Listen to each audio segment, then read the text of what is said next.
Hello and welcome to page 451, the series where book paper begins to burn. My name is Sarah. I have a master's degree in library science and an interest in history, and I'm here to talk to you about censorship throughout the ages and in the present day. Today's topic is 19th century German writer Heinrich Heine, who gave us this famous quote, "Dort wo man Bücher verbrennt man auch die Menschen."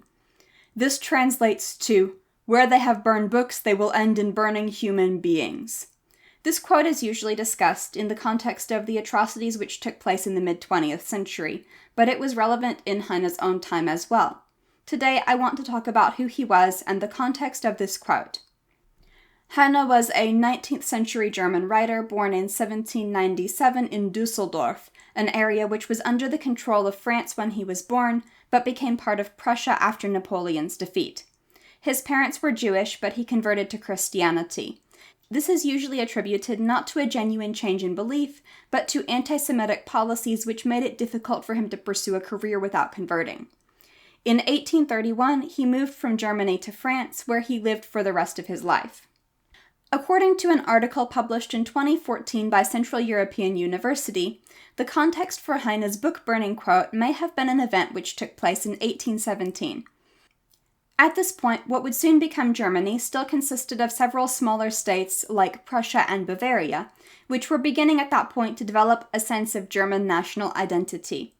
At an event in Wartburg, university students declared their support for a unified Germany and their opposition to allowing so-called foreign students, including Jews, in their universities. They proceeded to burn books whose author or message conflicted with their views. The famous quote was first printed a few years later in 1823 in a play called Almansor.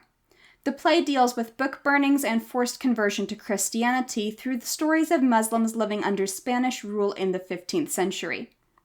Although set in a distant time and place, it's easy to see how Heine's own experiences and what he saw in the world around him may have influenced the work, including, of course, that famous line, "Where they have burned books, they will end in burning human beings."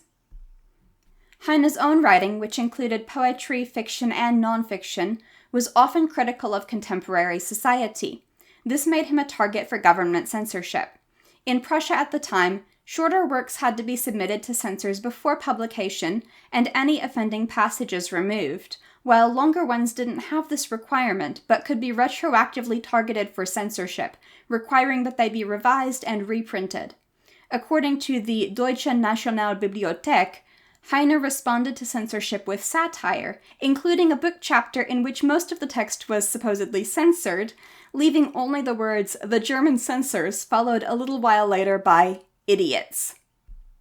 Heine's famous words have left a lasting legacy, and today they are engraved on the memorial commemorating the book burning of 1933, where his own books were burned alongside those of other writers viewed as dangerous by the Nazi regime. Often quoted in discussions of the book burnings in 1930s Germany, and of course everything that followed, these words provide a chilling prediction of what was to come. But they also show that these book burnings were not as much of an unprecedented change to the status quo as one might assume.